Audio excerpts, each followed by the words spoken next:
Nikdy by som neverila, že ma rybolov môže zmeniť navždy.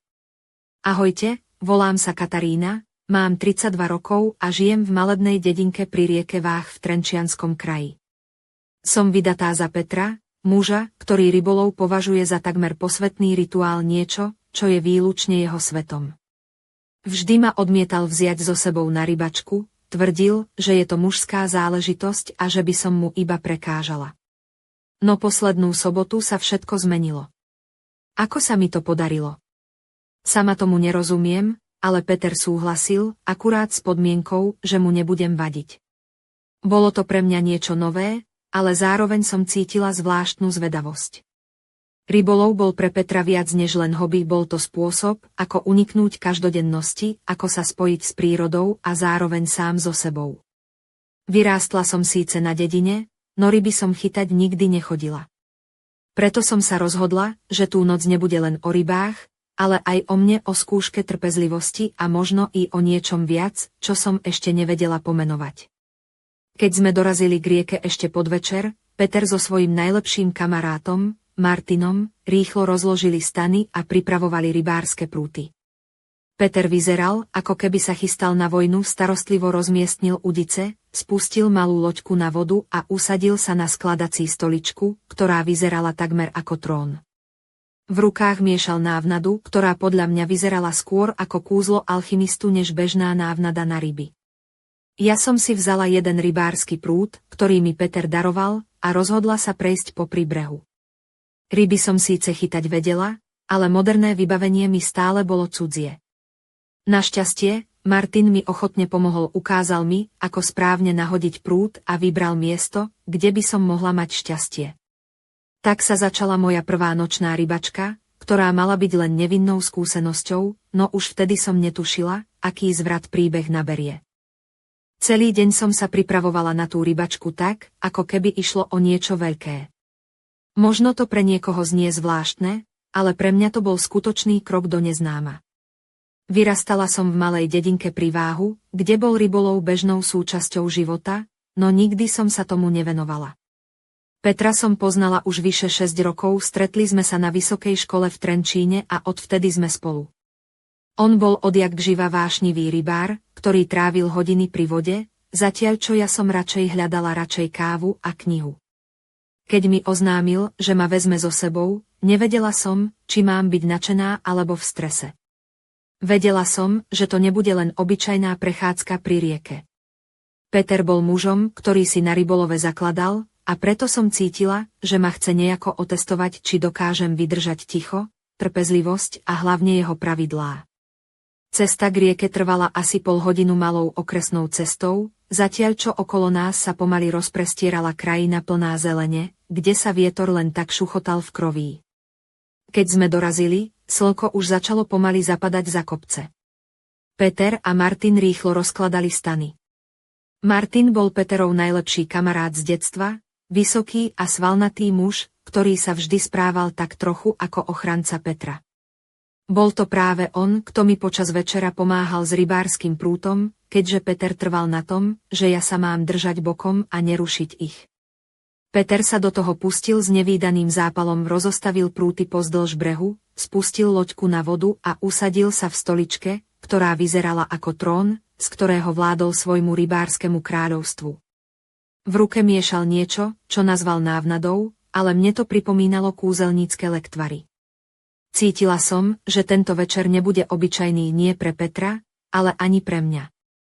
Po chvíli som sa rozhodla vybrať k vode trochu ďalej od nich. Aj keď som vedela základy rybolovu, moderné prúty mi boli cudzie a bez pomoci som sa necítila iste. Našťastie sa Martin neoddelil ďaleko a ochotne mi ukázal, ako správne nahodiť silon. Vtedy som ešte netušila, že práve táto nevinne vyzerajúca chvíľa pri Váhu zmení moje vnímanie nielen rybolovu, ale aj nášho vzťahu s Petrom. Slnko pomaly klesalo za horizont, keď som stála pri brehu Váhu s prútom v ruke a snažila sa napodobniť Martinove pohyby. Jeho svalnaté ruky, opálené od nekonečných hodín strávených vonku, ma fascinovali viac, než som si chcela priznať. Vždy som Martina vnímala len ako priateľa Petra, nie ako niekoho, komu by som venovala pozornosť. No teraz, v tom zlatom svetle zapadajúceho slnka, jeho postava vyzerala tak inak silná, sebavedomá, taká, ktorá vie, čo chce. Skús to takto, povedal a priblížil sa ku mne, aby ma usmernil. Jeho ruka sa jemne dotkla mojej, keď mi ukazoval, ako správne držať prúd. V ten moment som cítila zvláštny nával tepla, ktorý ma prekvapil a zároveň vyrušil. Snažila som sa sústrediť na to, čo hovorí, ale jeho prítomnosť ma úplne rozptýlila. Dobre, teraz nahodíš a čakáš, či sa niečo chytí, usmial sa a odstúpil o krok späť. Vzala som hlboký nádych a nahodila udicu do vody. Popravde, nikdy som nemala trpezlivosť čakať na rybu, ale teraz som sa cítila niečím posadnutá nie rybami, ale celou situáciou. Po pár minútach, keď sa plavák ani nepohol, som sa začala nudiť. Otočila som sa a všimla si, že Martin ma stále sleduje. Jeho oči sa stretli s mojimi a ja som pocítila, ako mi srdce bije rýchlejšie. Bol bez košele a jeho bronzová pokožka v kontraste so zapadajúcim slnkom vyzerala tak zvodne, že som sa musela trochu odvrátiť, aby som nevyzerala príliš očividne. Nastka, zavolal ma nečakane. Počuješ ma, zareagovala som až po chvíli, keď som sa vrátila z vlastných myšlienok. Áno, počujem, odpovedala som trochu rozpačito. Chceš skúsiť nahodiť tento prúd? Spýtal sa a zodvihol blištiacu sa nástrahu. Srdce mi poskočilo a bez váhania som súhlasila. Spinning bol pre mňa úplne nový, ale niečo v jeho ponuke ma lákalo. Bola to možnosť byť bližšie k nemu, byť súčasťou jeho sveta, ktorý som doteraz len z diaľky obdivovala. Martin mi ukázal, ako držať prúd a ako správne nahodiť návnadu. Po niekoľkých neúspešných pokusoch sa priblížil zozadu, aby mi pomohol s pohybom. Vtedy som to pocítila, jeho telo bolo blízko môjho a niečo tvrdé sa dotklo mojej šie. V ten moment som vedela, že to nie je náhoda. Martin sa odhodlal prekročiť hranice, ktoré som si nikdy nemyslela, že budem chcieť prekročiť ja sama. A hoci som bola vydatá, niečo vo mne sa prebudilo túžba, ktorú som dovtedy potláčala. Chcem ťa, šepol mi do ucha a jeho hlas ma rozochvel. A čo Peter, vyšlo zo mňa automaticky, no v duchu som vedela, že naozaj nechcem počuť odpoveď. Martin sa usmial a povedal, tu nás nevidí. Poďme trochu ďalej, za tie kríky. Všetko vo mne kričalo, že je to zlé, no zároveň som túžila zažiť niečo zakázané. Rýchlo sme sa schovali do húštiny a tam sa stalo to, čo sme obaja tajne chceli. Lenže v tom okamihu som počula volanie Petra, Nastka, kde si? Priniesol som ti návnadu. Srdce mi vynechalo úder.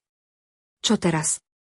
Zamrzla som na mieste, keď som počula Petrovo volanie. V diaľke sa ozýval jeho hlas, pevný a zároveň znepokojený. Nastka, kde si? Priniesol som ti návnadu, zvolal ešte raz. Srdce mi bilo ako zvon, cítila som, ako mi rastie panika a zároveň niečo divoko vzrušujúce. Rýchlo som si upravila vlasy a skontrolovala, či mám všetko na svojom mieste sukňa, ktorá jemne obopínala moje krivky, top, ktorý nechal odhaliť iba pár centimetrov pokožky na krku, a lodičky, ktoré som si na túto príležitosť zvolila s nádychom elegancie a ženskosti. Som tu za kríkmi, zvolala som potichu, snažiac sa, aby môj hlas neznel vydesene ani príliš pokojne. Mal som v hlave len jednu myšlienku: zachovať pokoj, nenarobiť Petra podozrenie. Martin sa rýchlo schoval za stromy, jeho tmavé oči sa stretli s mojimi na okamih plnom napätia. Vedeli sme obaja, že to, čo sme práve urobili, je neodpustiteľné, ale zároveň sme obaja túžili po tých zakázaných chvíľach, ktoré nás spájali. Peter sa objavil za chvíľu so sáčkom plným návnady v ruke, jeho tvár bola napätá, ale bez známok podozrenia. Tu máš, povedal, podávajúc mi sáčok, a potom sa otočil späť k rieke, kde sa už jeho prúd začal jemne kývať. Počas nasledujúcich hodín som sa snažila sústrediť na rybolov, no myšlienky mi stále lietali medzi Martinom a Petrom. Každý úsmev, každý dotyk Martina vo mne zanechávalo stopu, ktorú som sa snažila potlačiť. Peter bol so svojím prútom neoddeliteľne spojený, ako by bojoval s riekou a rybami o svoju česť. Bol to muž, ktorý miloval rybolov viac než čokoľvek iné, a ja som si uvedomovala, že práve preto ma nechcel vziať so sebou. Martin, naopak, sa správal tak, ako by sa chcel postarať o môj svet, aby som sa cítila žiadaná a dôležitá. Jeho pohľad bol plný nevyjadrených sľubov a tajomstiev, ktoré sme si spolu vytvorili v tých necelých hodinách pri vode. Noc sa pomaly prehlbila a my sme sadli okolo ohňa, ktorý vrhal jemné, tancujúce tiene na naše tváre. Peter pil viac, než by mal, a Martin mu nalieval, až kým sa mu oči nezačali zatvárať. Bola to noc plná napätia, túžby a tajomstiev, ktoré som si niesla v srdci. Čo som však netušila, bolo to, že táto noc bude len začiatkom niečoho oveľa väčšieho a nebezpečnejšieho, čo zasiahne všetky naše životy. Oheň praskal a jeho teplo nás obklopovalo, zatiaľ čo Peter pomaly strácal vedomie pod vplyvom alkoholu. Jeho pohyby boli nešikovné, oči sa mu zatvárali a namiesto bdejúceho rybára sa z neho stával iba tieň muža, ktorý už nemal silu odolať. Martin sa postaral, aby mal Peter dostatok nápoja, no zároveň ho s jemnou starostlivosťou udržoval v bezpečí. Ja som sedela vedľa nich, cítila som sa rozpoltená medzi vinou a vzrušením. Keď Peter nakoniec sklzol do spacáku a zaspal hlbokým, nehybným spánkom, Martin ma pozrel s tými očami plnými túžby, ktoré som už tak dobre poznala. Bez slov ma vzal do náručia a niesol ma späť do nášho stanu, kde som si celý deň predstavovala byť miesto, kde by sme mohli byť sami, bez svetiel a zvukov iného sveta. V jeho náručí som sa cítila ako v búrke emócií, ktorú som nedokázala zastaviť. Jeho dotyky boli jemné, zároveň však nabité energiou, ktorá ma pohlcovala. Všetko, čo sa pred chvíľou zdalo zakázané, teraz bolo skutočné a neodolateľné. Keď sme skončili, zatvorila som oči a snažila sa upokojiť myšlienky, no vedela som, že to, čo sa stalo, nezostane bez následkov. Počula som Martina, ako starostlivo nesie spiacemu Petrovi späť do stanu. V tej chvíli som pocítila zvláštnu zmes viny, vzrušenia a strachu. Chcela som zostať s Martinom, stratiť sa v jeho náručí a zabudnúť na všetko, čo ma viazalo k Petrovi. No vedela som, že musím ísť späť k nemu, ku mužovi, ktorého som slúbila milovať a rešpektovať. Keď som sa vrátila do stanu, Peter spal, jeho ťažké dýchanie sa miešalo so zvukmi noci. Sadla som si vedľa neho a pozrela sa na jeho tvár, ktorá bola uvoľnená a pokojná, úplne odlišná od muža, ktorého som poznala. V hlave sa mi preháňali otázky, pochybnosti a zároveň túžby, ktoré som doteraz skrývala. Ako sa to mohlo stať? Ako som dovolila, aby sa náš svet obrátil hore nohami len za jednu noc? Tá noc pri váhu sa stala prelomovým momentom, ktorý zmenil všetko, čo som si myslela o láske, vernosti a sebe samej. Len som nevedela, že pravé problémy ešte len prídu. Keď som ráno otvorila oči, svet okolo mňa sa javil taký istý tichý, pokojný, ako by sa nič nestalo. No vo mne sa odohrávala búrka, ktorá mi nedávala pokoj. Celú noc som premýšľala nad tým, čo sa stalo, nad tou hranicou, ktorú som prekročila, a nad tým, ako sa to mohlo stať práve mne. Peter stále spal vedľa mňa, jeho tvár bola pokojná, ako by nič netušil. Ale ja som vedela, že to nie je pravda. Každý nádych, každý pohyb mi pripomínal, aké krehké je naše šťastie a ako rýchlo sa môže všetko zmeniť. Premýšľala som, ako by sa to dalo vyriešiť. Mohla som všetko priznať. Ale čo by to urobilo s Petrom, s naším manželstvom? Len predstava jeho sklamania ma paralizovala. A čo Martin? On bol ten, kto to začal, a teraz sa tváril, ako by sa nič nestalo, ako by sme spolu nič nezdieľali. Cítila som sa ako vo vnútri roztrhnutá medzi láskou k Petrovi, ktorú som si stále chcela udržať, a túžbou po niečom novom, niečom zakázanom, čo ma Martin prebudil. Zároveň som si uvedomila, že všetko, čo sa stalo, bolo výsledkom nielen okamihu slabosti, ale aj niečoho hlbšieho nevyplnených túžob, nevyjadrených slov a pocitu osamelosti, ktorý som doteraz skrývala. Nikdy predtým som si nepripúšťala, že by som mohla byť tou, ktorá zradí. No teraz som stála na hrane niečoho nebezpečného a nevedela som, ako sa odtiaľ dostať späť. A práve vtedy som si uvedomila, že táto noc nebola iba o nás troch pri rieke. Bola to skúška, ktorá odhalila pravdu o našich vzťahoch a o tom, čo sme všetci skutočne potrebovali. Bolo jasné, že nič už nebude také, ako predtým. A ja som nevedela, či mám odvahu čeliť tomu, čo príde. Keď som si myslela, že sa už nič nemôže pokaziť, prišiel nečakaný zvrat, ktorý ma úplne šokoval. Hneď po raňajkách, keď sme sa ešte všetci traja zotavovali z predchádzajúcej noci, zazvonil mobil. Na displeji sa objavilo meno, ktoré som nečakala, mama môjho manžela, pani Mária.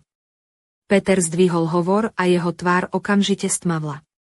Po chvíli ticha povedal len jedno slovo, rozumiem, potom položil telefón a pozrel sa na mňa s pohľadom, ktorý ma mrazivo prenikol. Mama je na ceste, povedal ticho, ale jeho hlas mal v sebe niečo neodvratné, niečo, čo naznačovalo, že sa nič už nedá zastaviť. Zistila som, že pani Mária mala v pláne prísť nás navštíviť na rybačku, čo bola pre mňa neuveriteľná náhoda, alebo možno nie náhoda vôbec. Vždy bola prísna a nedala mi na seba dopustiť, že som nevhodná pre Petra. Teraz som si uvedomila, že jej príchod môže byť niečo ako test, alebo horšie hrozba, ktorá môže odhaliť všetky moje tajomstvá. Martin, ktorý si doteraz udržiaval pokoj, sa začal nenápadne nervózne pozerať okolo seba. V jeho očiach som videla tieň strachu, ktorý ma znepokojoval ešte viac než samotný príchod Petrovej matky. Všetko sa zrazu zdalo byť nepredvídateľné. Pani Mária bola známa tým, že neznášala neporiadok ani tajomstvá. Ak by sa dozvedela o tom, čo sa stalo včera večer, nič by už nebolo také, ako predtým. A ja som si uvedomila, že táto návšteva môže byť len začiatkom niečoho oveľa väčšieho, niečoho, čo nás všetkých úplne rozhádže a zmení náš život na nepoznanie. Srdce mi bilo ako o závod a ja som sa pripravovala na to, čo ešte len malo prísť. Bolo mi jasné, že táto rybačka sa stane najdôležitejšou skúškou môjho života. Napätie medzi nami rástlo s každou minútou, ktorá nás delila od príchodu Petrovej matky. Martin sa snažil pôsobiť nenápadne, no jeho nervozita bola jasne čitateľná v každom jeho pohybe, prstami si nervózne pohrával s rybárskym vlaskom, oči mu neustále blúdili po okolí, ako by čakal, že sa objaví niekto ďalší, kto by mohol odhaliť naše tajomstvá. Keď sa konečne ozvalo škrípnutie dverí auta na prístupovej ceste, všetko akoby zamzlo. Peter sa postavil a upravil si košeľu, ktorú si narýchlo obliekol po prebudení. Jeho pohľad bol pevný, no v očiach sa skrývala neistota. Pani Mária vystúpila z auta s nekompromisnou eleganciou, v rukách držala kabelku a na sebe mala starostlivo zvolený kabát, ktorý zvýrazňoval jej autoritatívnu povahu. Jej oči boli ostré ako britva a hneď ako nás zbadala, prebleskol v nich výraz, ktorý som nedokázala presne prečítať, kombináciu podozrenia a neúcty. Dobrý večer, pozdravila nás chladným hlasom a rýchlym pohľadom prebehla celé okolie, ako by hľadala niečo, čo by mohla použiť proti nám. Všetci sme sa snažili udržať zdvorilú konverzáciu, no napätie medzi nami bolo hmatateľné.